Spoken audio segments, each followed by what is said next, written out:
Guys guys guys, তোমরা আমার দিকে লক্ষ্য না করে যদি রিজনের দিকে লক্ষ্য করো তাহলে তোমরা দেখতে পারবে রিজনের ভিতরে শত শত প্লেয়ার গ্র্যান্ড মাস্টার পুশ দিচ্ছে, তাও আবার 2-3 দিনের ভিতরে টপ 1, টপ 2, টপ 3 করছে। এখন কি আমিও রিজন পুশ করব? আরে না ভাই না, আমিও জুন পুশ করব, কারণ ওরা রিজনে ওঠে কিভাবে তোমরা এটা জানো? কারণ ওদের থাকে পেড জুন পুষার। আজকে আমি পেড জুন পুষার হব। পেড জুন পুষার হয়ে কত টাকা ইনকাম করা যায় সেটাও দেখবো। চলো বেশি কথা না বলে কাস্টমার খোঁজা যাক। অনেকক্ষণ ধরে খোঁজাখুঁজি করতেছি, কোনো রিজনের প্লেয়ার বা কোনো ইউটিউবার পাইতেছি না, কারণ এই নর্মাল প্লেয়াররা তো পে করবে না আমার তো যা মনে হয়। তাও একজনের গ্রুপে গেছি, দেখি কথা বলি, ভাই পেড পুশ করবেন? Paid push.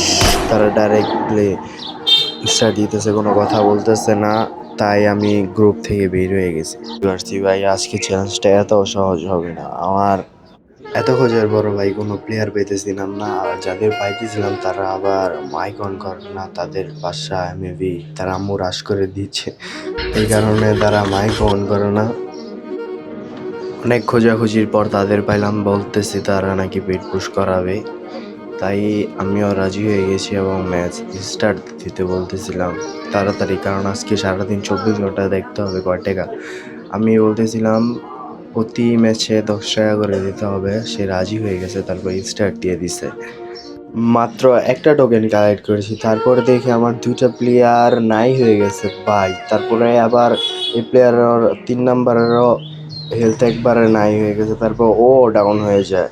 রিভাইভ দেওয়ার কিছু সেকেন্ড পরই আবার আরেকটা প্লেয়ার নক হয়ে যায়, তারপর ওকেও রিভাইভ দিয়ে টোকেন লুট করতে করতে হ্যাঙ্গারের দিকে চলে যায়। হ্যাঙ্গার দিকে টোকেন লুট করতেছিলাম আমি।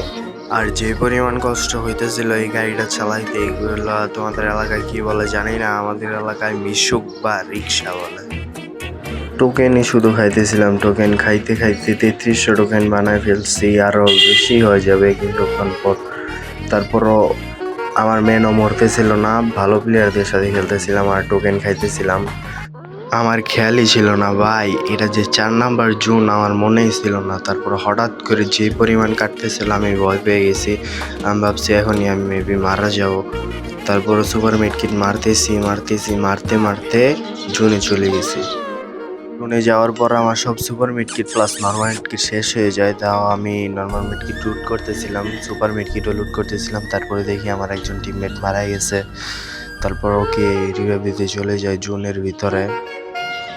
তারপর আবার 3 নাম্বারকেও রিভাইভ দিই। রিভাইভ দেওয়ার পর আমি আবার গাড়ি চালাচ্ছিলাম, মানে সামনে দেখো একটা এনিমি দাঁড়িয়ে আছে, ঠিক আছে? আমি এনিমিটাকে উড়াইতে গেছি, তখন আবার গ্লোয়াল ছেড়ে দিছে এনিমি গ্লোয়াল ছেড়ে আবার গাড়িতে উঠে গেছে। গাড়িতে ওঠার পর আমি বুস্ট মারছি, কারণ পিছে থেকে গাড়িতে ড্যামেজ করতেছিল। তারপর একই স্কোয়াডের মাঝখানে ফাইসে গেছি, তারপর আমার গাড়িও ফাটাই ফেলছে। তারপর আমি অনেক চেষ্টাই করছি বাঁচার, বাট আরেকটা হুন্ডারে ধাক্কা দিছে ভাই, লাগ দেখছো? তারপরে হুন্ডার ধাক্কা খেয়ে মারা যাওয়ার পর আর রিভাইভ হয়নি। আমার ম্যানদের খেলা দেখতেছিলাম, আমি কল দিতেছিলাম হেনে যাও এটা করো ওইটা করো। এই প্লেয়ারটাকে বলতেছিলাম যে আমাকে রিভাইভটা দিয়ে দাও, আমি ম্যাচটা বুঝান আইনা দিব। আর আমি মারা গেছি, আমি ভাবতেছিলাম গালাগালি করবে, কত কিছু করবে, তারপর দেখি না, কিছুই বলে না। তারপর আমিও মনে মনে একটু খুশি হয়ে গেছি, কারণ ভালো প্লেয়ারগুলো পড়ছে আমার কপালে ফার্স্ট ম্যাচেই। তারপর ও বাইচা ছিল, ও এনিমিটা আমি বলছি টপ 5 করো, চুপচাপ বসে থাকো, বাট ও পাকনামি করে ফায়ার করতে গেছে, তারপর এনিমি ওকে হেডশট দিয়ে মেরে ফেলছে। তারপরে ভাই আমি তাদের থেকে ম্যাচ শেষে পেমেন্ট মানে টাকা চাইতেছিলাম, তখন কি দিছে জানো? আমাকে একটা উইকলি না একটা মান্থলি না, আমার এত বড় একটা কিট দিছে।